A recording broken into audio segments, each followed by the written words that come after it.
They're catabolic steroids, and they're very good in the moment of getting inflammation down.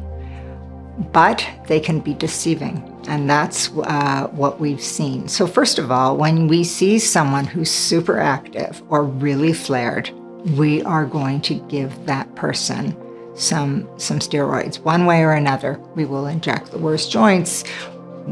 We will give what we call a tapering dose, start high, get it off over just a few weeks. And it's very effective. We choose steroids for people who aren't doing well and who probably have a poor prognosis, worse prognosis, I should say, in terms of getting their disease easily under control. So it's kind of an indicator. Secondly, but it's very deceiving, as I said. The patient can feel better and go, great, I'm better. I'm not going to go in for my appointment. I have to take my kid to swimming lessons. I'm going to move my appointment. So there's this sense of complacency and doing well, when in fact, we know steroids have a lot of negative impacts, heart-wise, diabetes-wise, hypertension-wise. The list is long. It does control inflammation, which is good, they do. But they have a big downside, and people soon discover that if they stay on. Secondly, when a patient examines someone who's on, or a rheumatologist examines a patient who's just been on steroids, they look great. Why would you escalate therapy? So it could delay the need for advancing therapy. There was a delay to advanced therapies that about a third of people who got started on steroids early, and many came in on steroids, so their prior doctors had already started them. About a third don't get off by a year.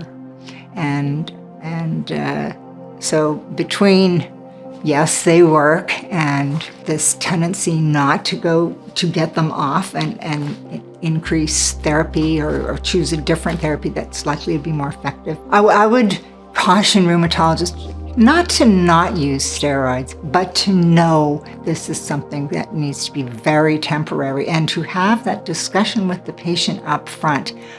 I'm going to need to switch you to a different therapy that's likely going to, got a better chance of working for you.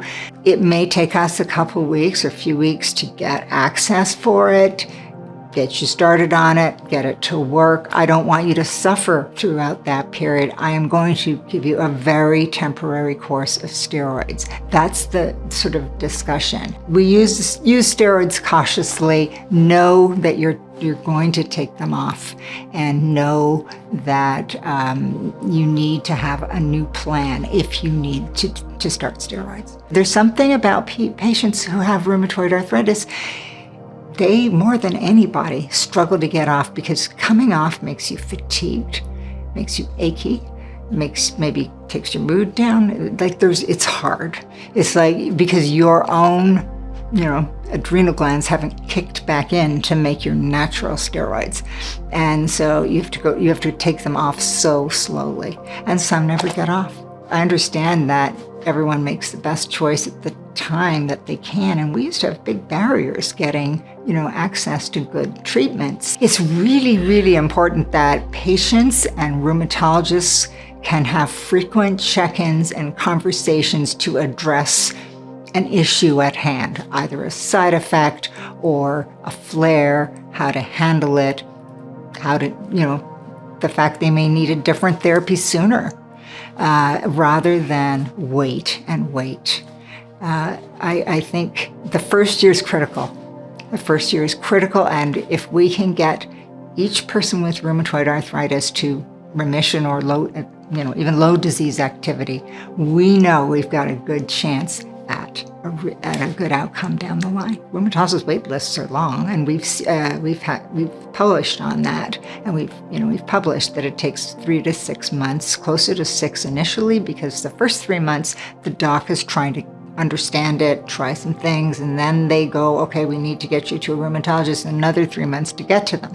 So that's the first problem, getting some way of rheumatology screening to appreciate who has RA, because in the long term, everybody's going to win.